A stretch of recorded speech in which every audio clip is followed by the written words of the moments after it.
people get worked up, about what language you choose or not choose to use, but they use it to kind of mask their own, I would say, prejudice and also fear around gender, and I think what's interesting about that is like, I just being who I am is it's not just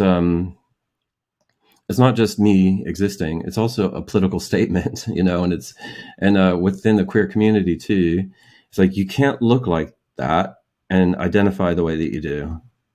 It's either it doesn't make sense, and so you shouldn't do it, or actually you're taking up space and privilege because you look the way that you do for somebody else who deserves it more. If that makes sense.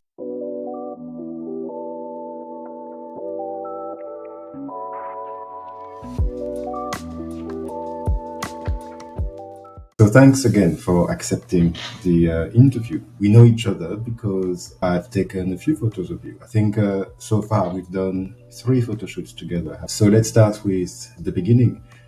So where are you from? Where do you live?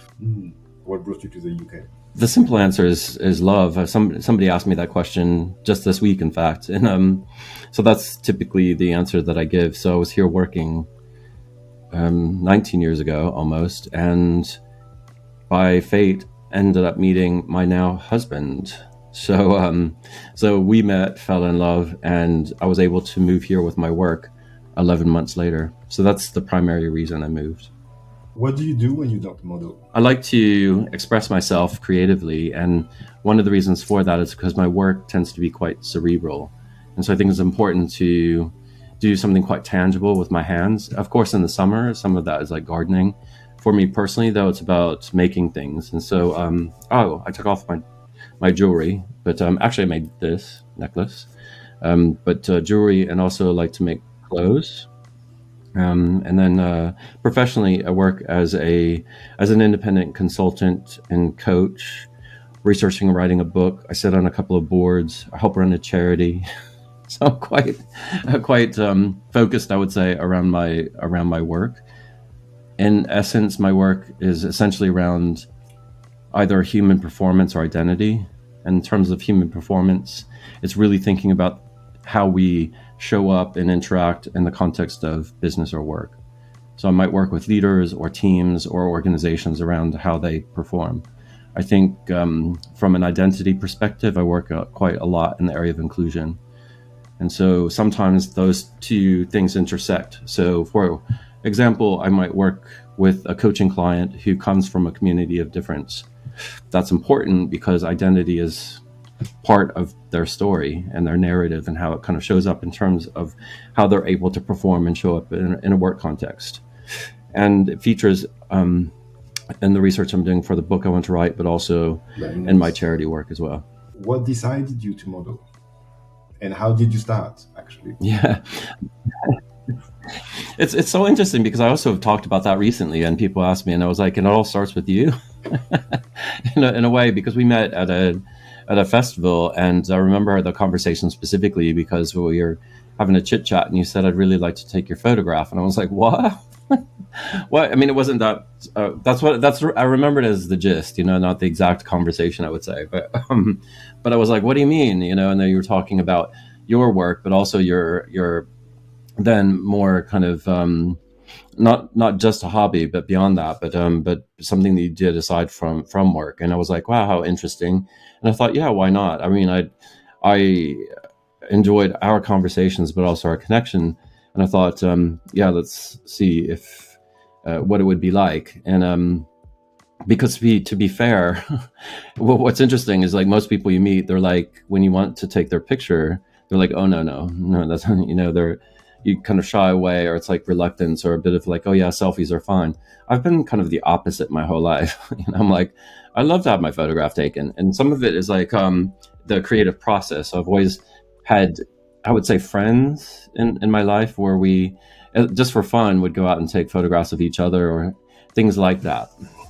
And I think, and there's a connection and interest, I would say, in fashion and that sort of industry as well. There's a crossover into the creative aspect of photography in terms of people.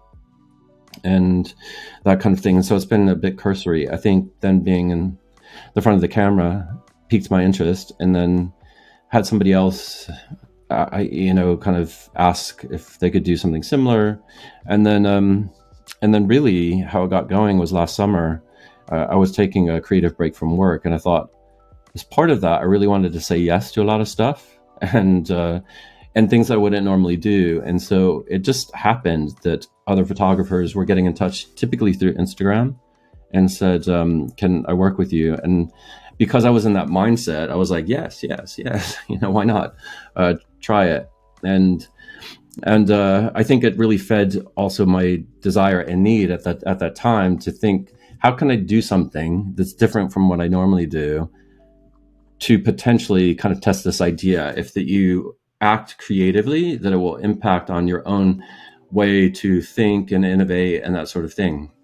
And that's kind of what happened in a way, because my modeling work is impacting and remains impactful to kind of how I think about my actual work, and also how I interact with the world. It sounds so esoteric, but hopefully it makes a bit of sense. Was there anything you had to overcome in the journey between when you were taking photos between friends and when you modeled for me, for example, or when you modeled for other photographers, in terms of shyness, or your relationship to your body, to nakedness, all this kind of thing? Yeah, and I think I'll talk about it from a personal perspective first, because I think one of the things that I wanted to explore, I think, is probably unintentionally, is this idea of identity, and it's central to the work that I do, as I mentioned. But it's not until you work with a photographer, and after a shoot, sometimes it can be hundreds of photographs, and in certain cases, you also kind of take a minute and go through them, and it's quite confrontational, to in the moment almost be asked, to critique yourself. What do you like? What do you don't like? What photographs would you like me to kind of set aside or share with you? That kind of thing. And I think through that process, what I kind of understood is started to understand, is that we all have perceptions of self. And then there was this moment where, through my social club in London, I was able to have a short photo session with Rankin, who people understand may know is a quite famous photographer. I didn't understand the extent to which he was famous until I kind of looked him up. Yet I'd seen him on television and stuff, and I was like, yes, I'd like to have that experience. The short of it is we had this interaction. He showed me the photographs, and I got quite emotional about it. But the impact of that one particular image is that it reminded me of other times, even when I've seen images that you've taken of myself, I got an emotion. I had an emotional response to it, which I think speaks to the power of art, but specifically about photography when it comes to identity. But in that particular moment, what I witnessed is my strength, or I would say power. I know this about myself. Intellectually, I feel it sort of spiritually, but I never witnessed it kind of visually and in that way. And so I saw it reflected back to me, and I thought it really kind of changed my mind in that moment around how you could incorporate the idea of something simple like portrait photography into work around identity. And part of that too is through the conversation, there was an actress who was asking about, sometimes she had headshots taken, and she said, I have the experience of, I look at the images and I'll pick my favorite, let's say, or two or three that I think represent me, and I asked my friends, and they said, no, that one's more like you. And she asked Rankin specifically, who would you trust? And he said, without question, trust your friends. They know you. And so when it comes to being photographed, then I kind of keep that in mind, that there's images and what am I drawn to? But I always like to ask you, for example, like what stands out for you, or even my husband, who will have completely different ideas about what he thinks is nice. But how it impacts my own work, I would say, is like how can I incorporate that idea in different ways?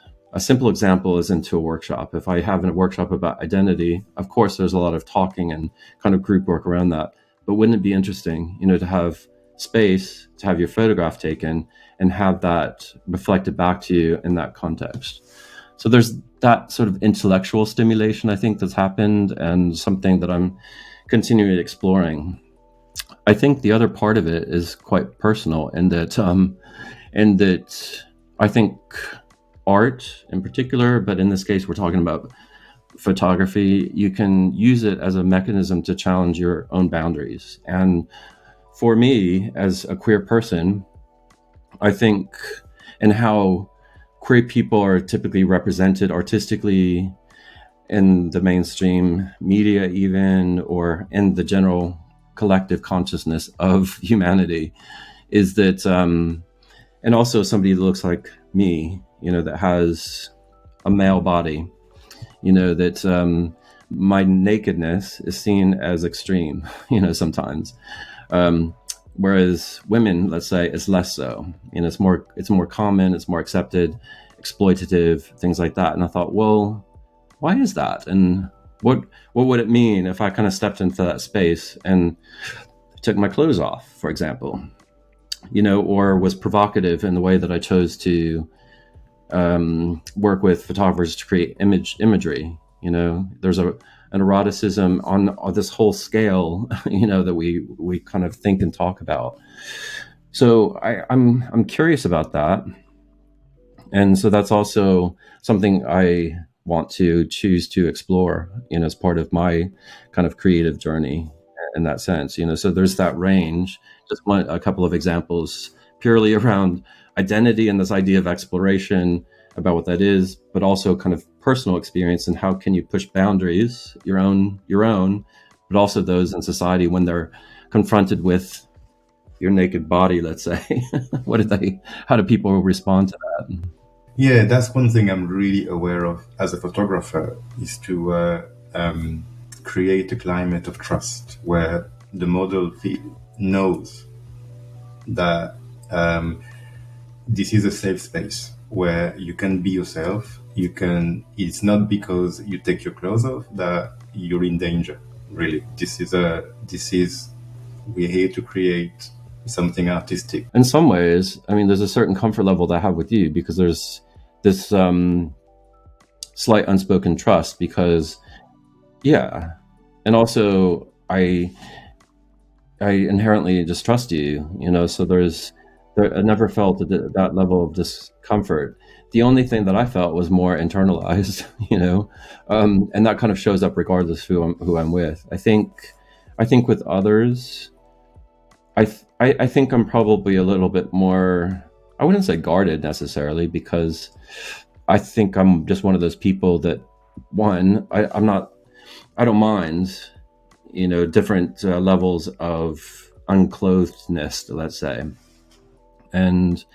But at the same time, I'm quite aware of who I'm with and who I'm around, and also what is their intent, And I've been quite fortunate, actually. Everyone that I've worked with so far has been so completely respectful and interested in probably the experience and the art more than anything. But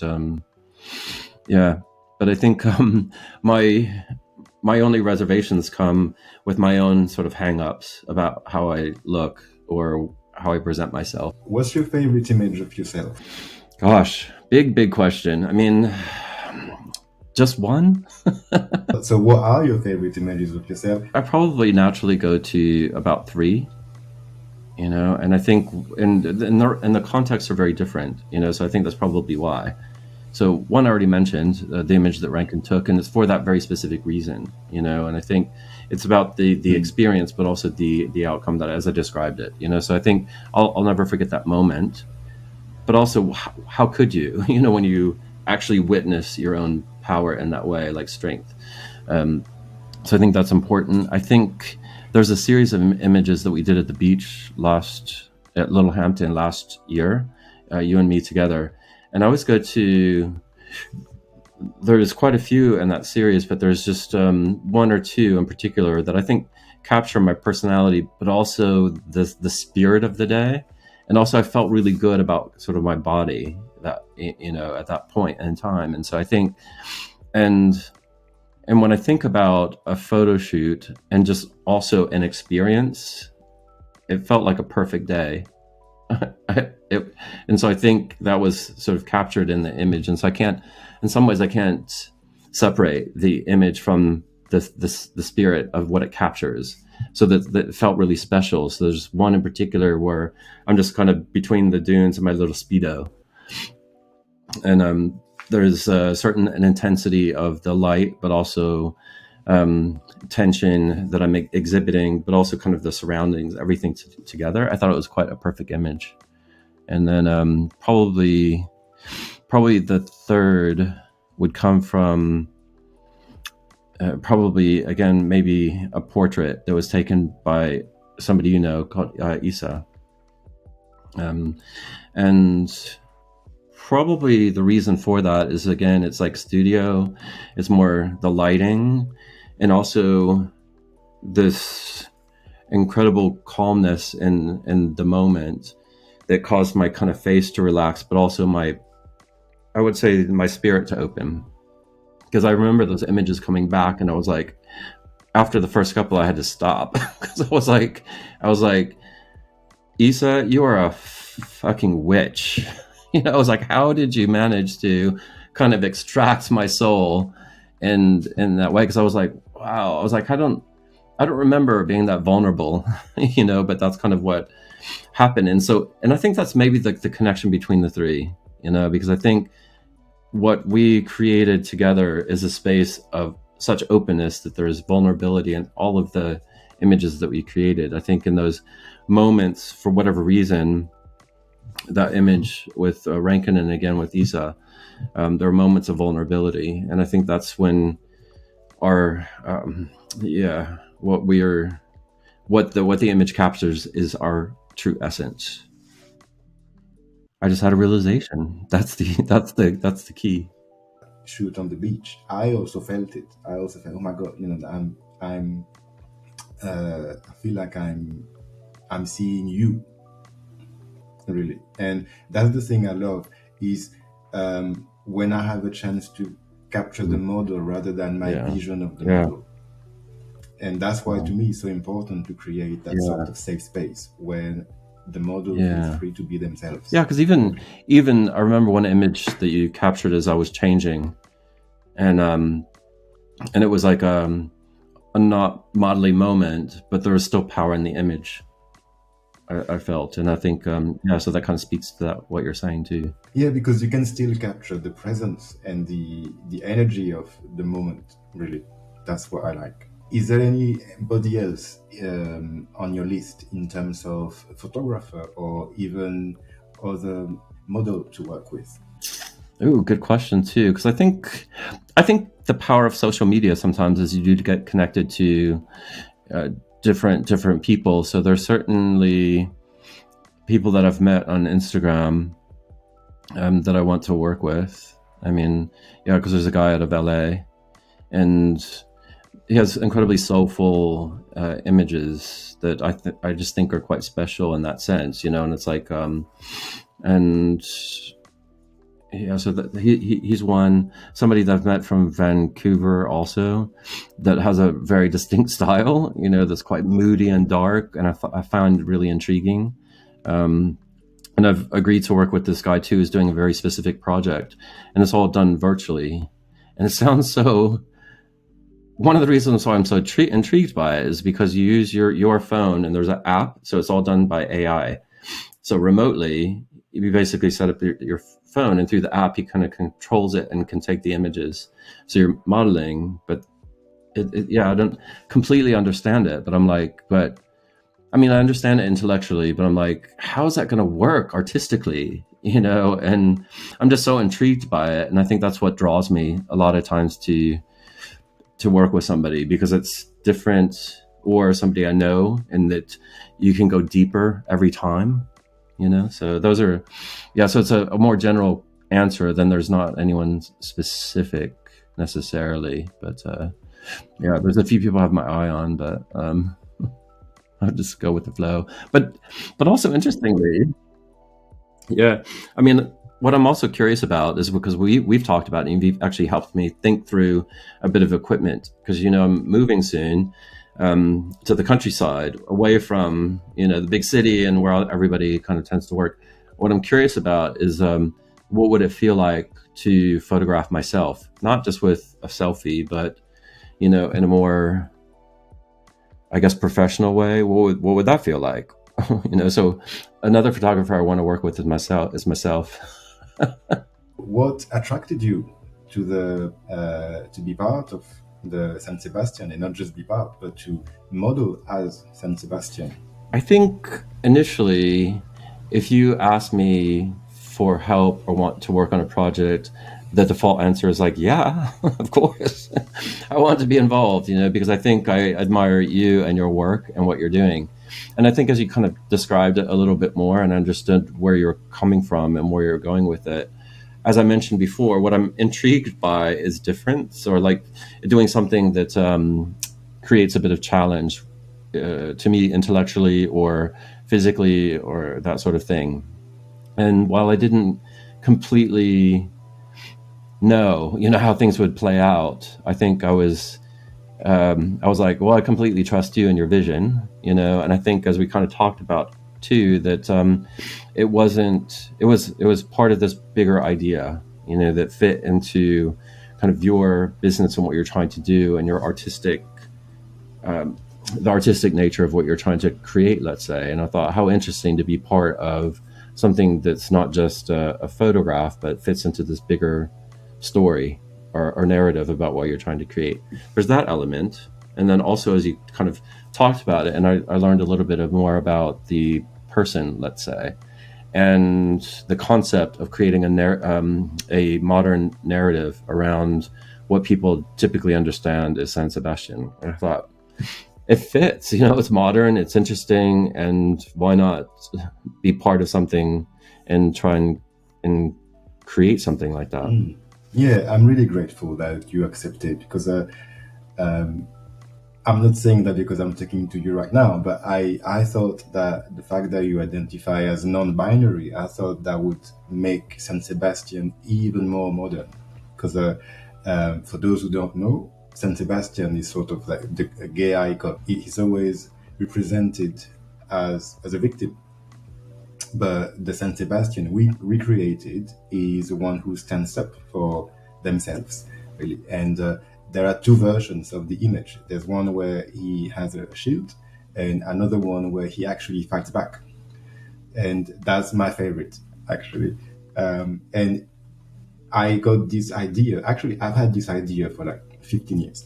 But once again, it's an idea, is the time where stars aligned, really. And that came back because I really think that the LGBTQ community has been under attack for a while now. And the point of those images is to sort of inspire people, inspire us to channel that energy to sort of, well, let's not be victims. Let's, stand up for ourselves, really.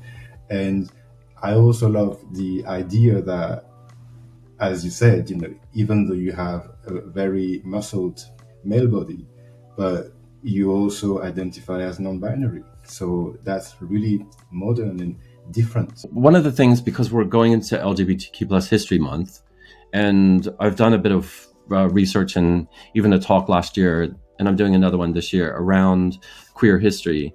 One of the things that I recognized in preparation for that, but just general over the course of my personal queer history, is understanding that a lot of times our history as queer people has been written for us, but largely, and that shows up in things like the myth that's surrounding St. Sebastian, or beyond the myth, the story or the narrative that goes along with that. And with him in particular, as you mentioned, characterized as somebody who is being persecuted. And but I think largely queer history and the narrative has been erased or really discounted. So I think it's important in modern times to kind of challenge that narrative as well and say, yes, part of our experience has been as oppressed people. And that's certainly part of our story. I think lately, how I feel is probably more akin to the St Sebastian that we created.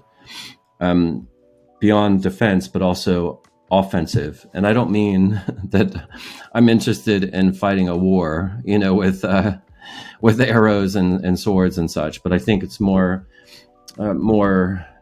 intellectual, political, that sort of thing, and using modern techniques, to say, actually, I don't just exist, but I have a whole story that I want to tell, just like all queer people. But I'm going to stop there because otherwise I will continue because I'm quite passionate about this.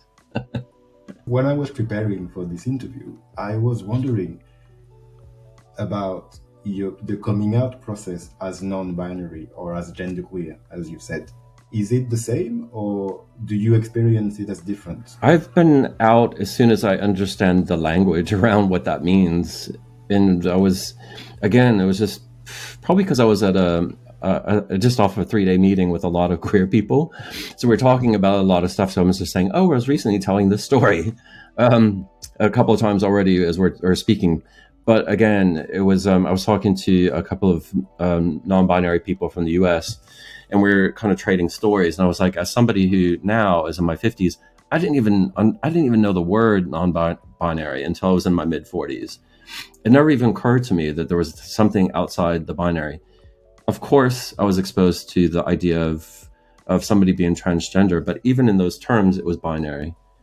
You're male, born male, but you're actually female. Your gender identity is female, so it's binary. And so, but when I remember specifically when somebody started talking about this in a particular context, I was like, oh my God, that's like, that's me, because I've always felt that way. So from the time I can remember, I never fit either, and the word I probably choose to use is genderqueer. I think people understand non-binary, more easily. So that's the word I typically use.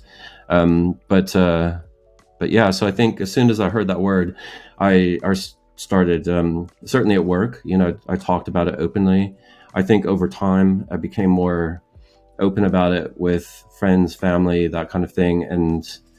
But basically now that's how I show up in the world, and I'm quite overt about it. Is it something about people project on you their expectations because of the muscles, and because you said about the daddy thing? I would say different, and because I think when you come out as gay, let's say, it's already in the consciousness of people, and people have a good idea of what that means, more or less. There's nuances, of course, that we need to sometimes explain, and also people that are hyper conservative will misconstrue, what it actually means. But I think when it comes to gender identity and expression, there's a lot of, frankly, ignorance around what that means, and I think, and it makes sense, because most of us grow up in a binary world.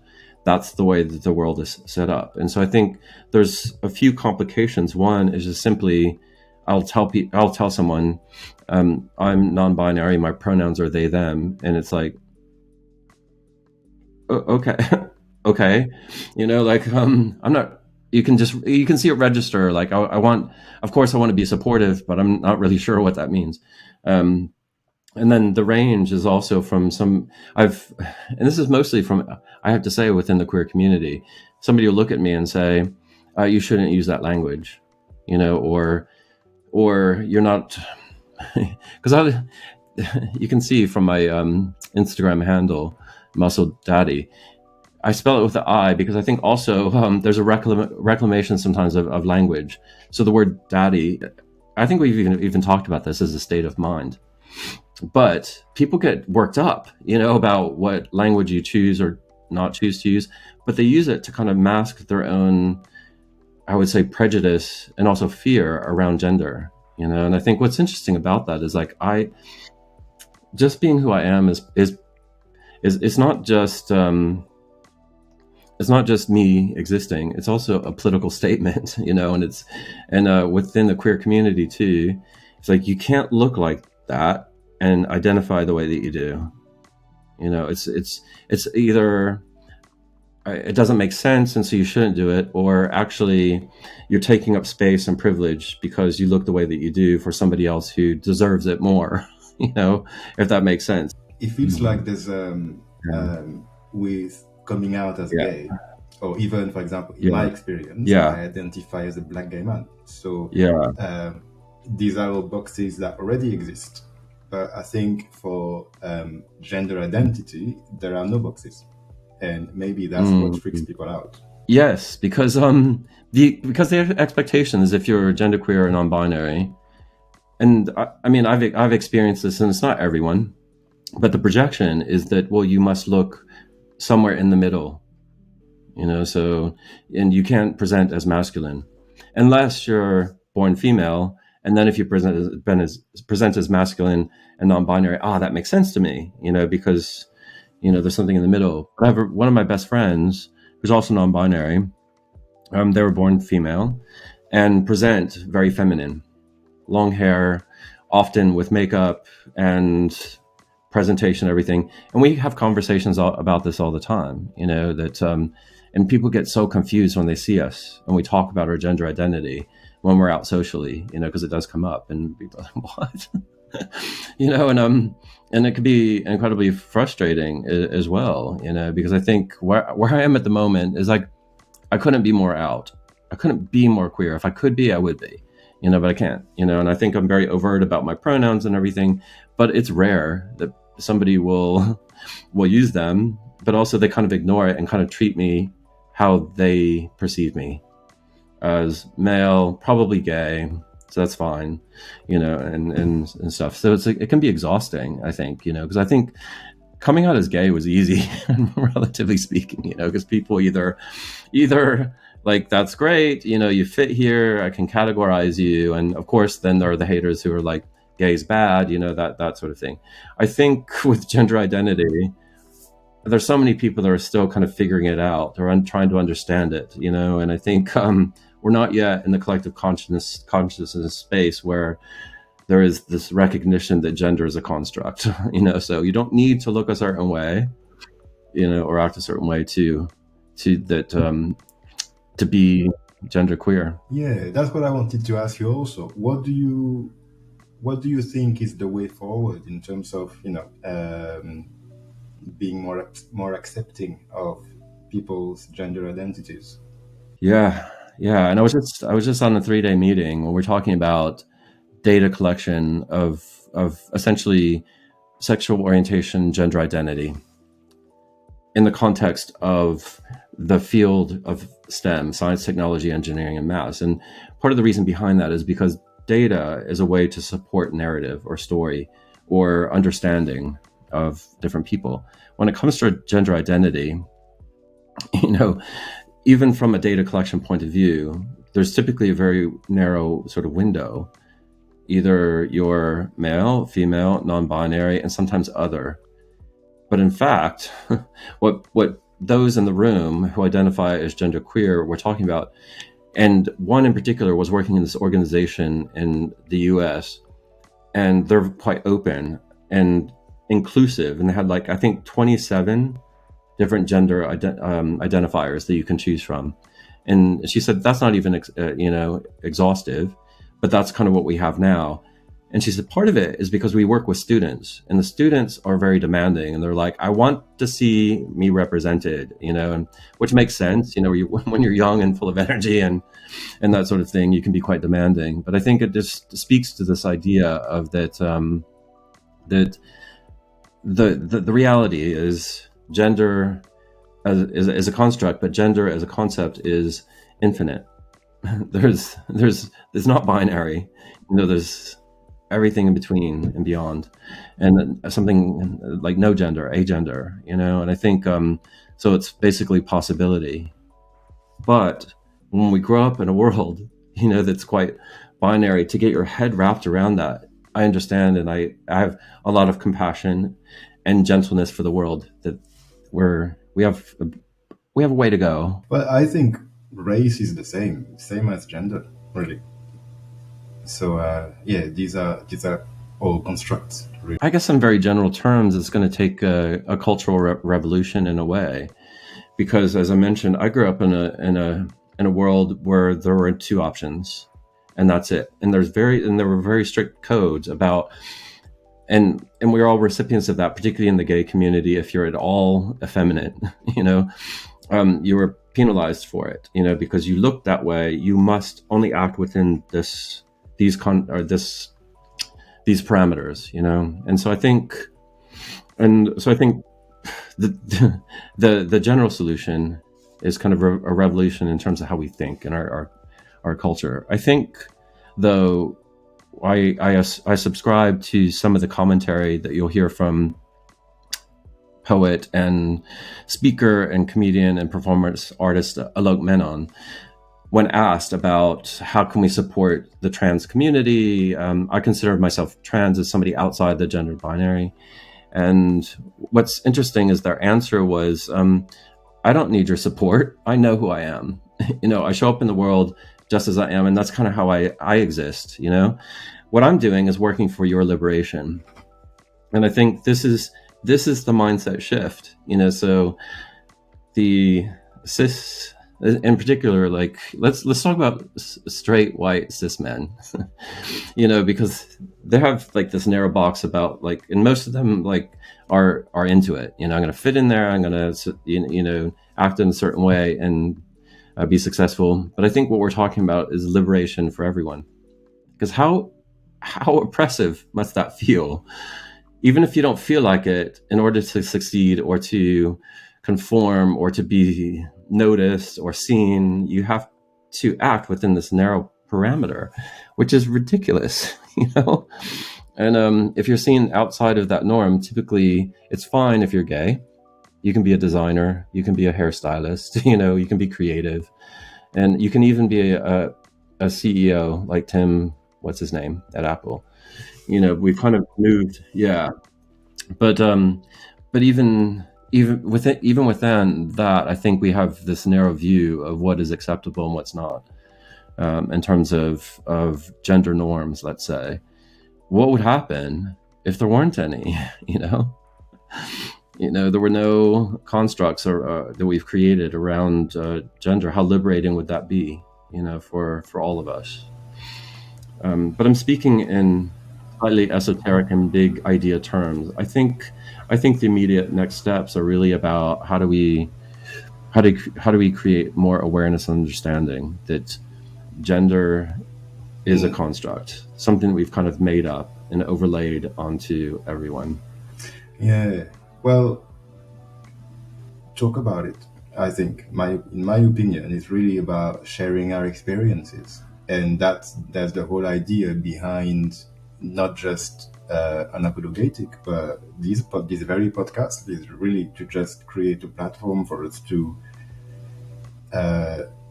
not talk about ourselves, but talk about our experiences. How to talk about what we see, like how we experience life. That's all, really. I mean, it's very simple, but it's actually important. Oh, completely. I mean, again, I'm off this 3-day meeting when we're talking about data primarily, and how you use it to, kind of in some ways construct concepts or even ideas, in some cases stories about populations of people. But I think at some point during the meeting, one of the comments that I needed to make is that in the absence of data, what do? We fill in the gaps with our stories, and I think even with data, what sits behind that is I'm a person with real experiences, and that's where data or information comes to life. So we had most recently, a description of sexual orientation and gender identity through the UK census, and it was widely reported, and you could kind of see where all the gays, around, and those of different gender identity across the UK, and it's not a shock in a way, but it's a start, or it's a move toward understanding, our experience, let's say. I think, though, part of the answer, as you rightly pointed out, is that talk about it, and also it's not that, it's also creating up, or taking up space, saying I exist, but also my story matters, and this is my experience. So like so what you're doing is powerful. Creating space for people like me to say, this is who I am, this is how I show up in the world, this is how I view the world. And my experience, my gender identity, who I am is valid. It's super powerful. Yeah, I think so too. Especially because, and that's the beauty of technology, is that now anyone has access to it, and we can take space and just tell our stories in our own terms. And that's what I find revolutionary. How do you deal with attention on social media? Also a great question, because I think on the one hand, what I've been able to admit to myself lately, this is just me being kind of open and vulnerable. I think because everyone speaks in terms of love languages these days, and I think definitely one of mine is affirmation. So I'm not going to lie. I mean, it's like it's a nice effect. If you take care of yourself, gym all the time like I do. It's not why I do it. There's a whole nother story behind, my relationship, I would say, with the gym, that's grounded in just how I like to experience in the world, and kind of the interplay that I have with my mind, body, and spirit, I would say. But I think the impact of that I learned early days, particularly within the gay and the queer community, is that that's valued. So I think, and also, I guess not everybody likes affirmation, but I do. I like it, so I don't mind it. I don't mind that attention. I think what I've had to learn, though, is that where are my boundaries? Like how much interaction can I have?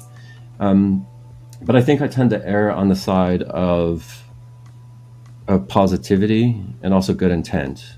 So I think, and because of that, I feel incredibly privileged, and that I've felt like I've met a lot of people from around the world because of social media, but also because people are attracted to what they see in terms of my images and that sort of thing. And as I mentioned, it's also led to some great collaborations in terms of, having my photograph taken, but how I view it is beyond that, because it's about experience for me and the collaborative, creative aspect. And I choose projects and working with people because I feel like it's going to be different or interesting, from that perspective. So I think that's kind of how I deal with it. I think on occasion I've had instances where I was like, wow, this doesn't feel very comfortable, and as a very specific example, people get a bit overexcited probably, and they'll send me photographs of themselves that are probably they're inappropriate, just to be open and honest. And I'm like, okay, so I am, but I'm pretty good at ignoring and not feeling bad about that. Sometimes in the age of social media, it's like, well, I messaged you, so in other words, there's an obligation for you to respond, and there's some like, and we've experienced that before. Probably any of us, I would say, but actually that's not the case. So I don't feel obligated, to interact with anyone. I get to choose who I interact with, and so I kind of keep that in mind as well. But also I try and be nice. Well, you don't just try, you are nice. Nice to me anyway, definitely. So I sometimes feel objectified, but do you ever feel objectified, either when you model or on social media, or any other area? I think there's a slight difference. I mean, I feel more objectified in public, and also like when I go to a gay club, let's say, something like that.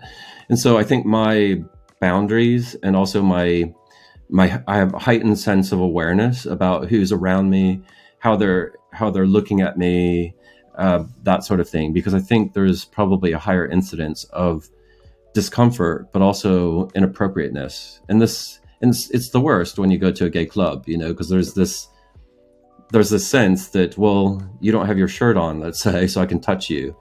And I feel really like, we're in an age of a consent, and so that's not appropriate. It's fine to look, but if you're going to touch me, probably ask me first, unless I'm giving you the overt signal, that's okay.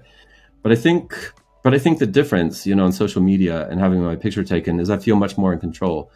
And the reason I say that is because I choose which images to share, and how I choose to do that.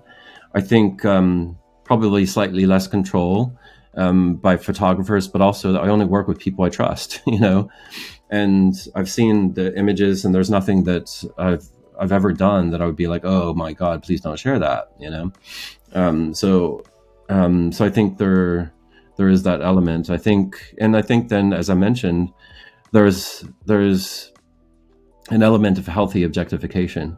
If I like affirmation, why is it not okay, to kind of share images that I think people might enjoy and get the reaction to it, and we all do that, and I think, but I think that's the primary difference, I would say. I'm trying to think if there's any instances, where I've had objectification lately that it doesn't feel nice or good, but it's not anything I can't handle, probably. To finish, is there anything you would like to say to your younger self? Very RuPaul of you. I think it's a difficult one, because I think in some ways I remain stubborn or hard-headed, however you want to describe it. And I think that's kind of how I grew up. And I think I always, early days, had this mindset that this feels really uncomfortable right now, but I know I'm going someplace that will be better, or I can figure out a way, to create a life that I want. And in fact, that's what happened. People talk about living their best life, but that's exactly what I'm doing. It's like I'm living a life that I couldn't even have imagined in some ways. So it's better than. And so I think probably the only thing I would say is like, absolutely don't lose that element of hope, but also this incredible tenacity and stubbornness that's grounded in, because I think behind that is a lot of discipline and hard work, because I think that's sometimes the difficulty. We get so in our feels and stuff that we're feel like there's too many obstacles and we give up. And I feel in some ways fortunate that again, it's because of my personality. I'm like, that's never going to happen. I'm going to keep going after it, and kind of getting somewhere. And even if I'm not sure exactly where I'm going to go, but I think more broadly, what part of my work now is around what I would have hoped for as an acceleration of the understanding that took me maybe 20 years or longer to get to, which is basically where I start when I get a little bit like, I'm not sure where I'm going. I go back to the truth, which is I'm fucking amazing. And when I work with a coaching client, when I work with, and particularly those from communities of difference, that's the starting point, because we all have that in us, and it's just kind of unpacking and understanding what are the layers on top of that prevent us from seeing that. And I think for me, it was simply that I externalized a lot of my, let's say, validation or understanding of who I was. I listened to other people and let them define me. I think, and this goes back to what we were talking about St Sebastian in a way too. It's about redefining, and also not saying you're not going to tell me how I am, who I should be, who I shouldn't be.